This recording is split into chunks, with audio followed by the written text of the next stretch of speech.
It's the NBA All-Star break, which means over half the season is done with. And in the second half of the season, some teams are going to play a lot better and some teams are going to regress. So here are my predictions of the best teams in the second half. Number 10, the Atlanta Hawks. At the All-Star break, they're 26 and 29 and have won 4 out of their last 6 games, but both of those losses came by only 1 point. And at the trade deadline, the Hawks traded away DeAndre Hunter to the Cavs for George Niang and Caris LeVert. And in their first 3 games with the Hawks, they've gone 2-1, and LeVert is averaging just under 16 points per game with them and 7 rebounds. And George Niang is averaging 15 points and 4 rebounds, while also shooting 45% from 3 in 20 attempts. And a little fun fact, George Niang leads the NBA in wins since 2020. But with LeVert and Niang, that gives them a lot more depth off the bench. I think this team could play pretty well in the second half and possibly gain the 7th or 8th seed. Then number 9, the Detroit Pistons. They're currently 29 and 26, and entering the All-Star break, they won 4 games in a row and have won 6 out of their last 8. Cade Cunningham is having by far his best season, averaging 25 points, 6 rebounds, and 9 assists. And Ausar Thompson has been playing great lately. In the month of February, he's averaging 14 points, 6 rebounds, and 4 assists, while also averaging 2 steals per game, and is shooting 69% from the field. Then Jalen Duren is averaging a double-double this season, with 10 points and 10 rebounds, shooting 69% from the field. And in February, he's averaging 13 and 11. Then at the trade deadline, they added Dennis Schroeder, who could average him around 10 points per game off the bench, and he's a solid veteran point guard on a very young team. Not only have they been playing good very recently, they've had a pretty good season overall, and are right now the 6th seed in the East, and they're still fighting for that playoff spot so they don't have to play in the play-in tournament. Then number 8, the Golden State Warriors. They're 28 and 27 and have won 3 out of their last 4 games, and all 4 of those games they did have Jimmy Butler. With adding Jimmy Butler, this adds another playmaker next to Curry, and it really opens up the game more for Curry as well, so defenses are not primarily focusing on him all game. And in those 4 games with Butler, he's averaging 21 points, 7 rebounds, and 5 assists, and Curry in the month of February is averaging 31 points and 5 assists. And Brandon Pajemski's been playing very well lately as well, averaging 13 points, 5 rebounds, and 4 assists, and just under 2 steals per game in February. And their rookie center Quentin Pose for the last 2 months has been playing very good, averaging 8 points per game and 4 rebounds, while shooting 40% from 3. Then number 7, the New York Knicks. They're 36 and 18 and have won 9 out of their last 11 games. And just overall, they've been one of the best teams in the NBA this season, and they currently have the 5th best record in the league, and I still think they're going to end the season around the 5th or 6th best record. Jalen Brunson's once again having an amazing season, averaging 26 points and 7 assists. Then Karl Anthony Towns is having one of his best seasons of his career, averaging over 24 points and 13 rebounds, while also shooting 43.8% from 3. Then number 6, the Los Angeles Lakers. They're 32 and 20 and have won 12 out of their last 15 games, and with them adding Luka, I think they're going to play a lot better. But the reason why I don't have them higher on this list is because they don't have a great center. This season, Jackson Hayes is averaging 5 points and 4 rebounds and 1 block per game, and in February, he's averaging 7 points and 4 rebounds with a block and a steal per game. And they signed Alex Len,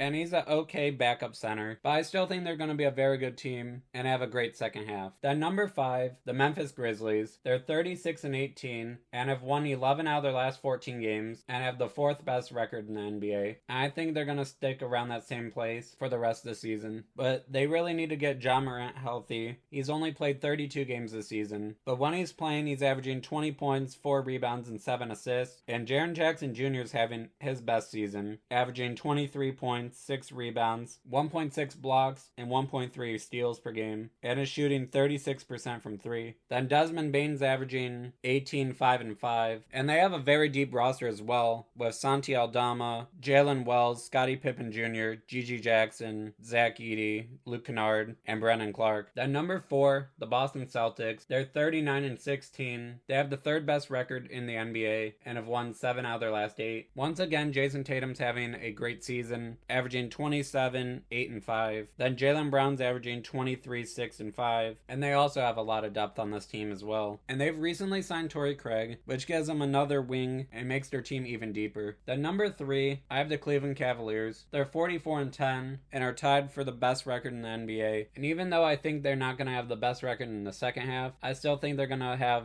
a top 2 record in the NBA. They do have a very tough schedule coming up. In February, they still play the Knicks, the Grizzlies, the Magic, and the Celtics, and they might start resting some of their players more. Then number 2, the OKC Thunder. They're also 44-10 and are tied with the Cavs for the best record. And again, they should coast through the second half. They're getting Chet back, and they're up there with the Cavs for the deepest teams in the NBA. And Shea's still the front runner for MVP, averaging 32.5 points, 5 rebounds, 6 assists, with a block and 2 steals per game. And Jalen Williams is averaging a career high 21 points, 5 rebounds, and 5 assists. And they definitely have a top 2 roster in the NBA with them and the Cavs. Then number 1, I have the Denver Nuggets. They're currently 36-19 and are the hottest team entering the break. They've won 8 games in a row and have won 16 out of their last 20. And Jokic is having another MVP caliber season, averaging just under 30 points, 12.5 rebounds, and 10 assists, while also shooting 45% from 3 on 4.5 attempts per game. And Jamal Murray's been playing great lately. His last game before the All-Star break, he scored 55 points, and in February he's averaging 25 points per game and 6 assists. And Christian Brown has also been playing very well, and on the season he's averaging 15 points and 5 rebounds and shooting 57%. And in 7 games in February, he's averaging 20 points, 8 rebounds, and 4 assists, and 1.5 steals per game. And with them being the hottest team at the All-Star break, I think they're going to continue with the success, and they could possibly even add a player in the buyout market. Thank you so much for watching. Let me know in the comments who you think is going to be the best team in the second half. And if you enjoyed the video, please leave a like and subscribe. Goodbye.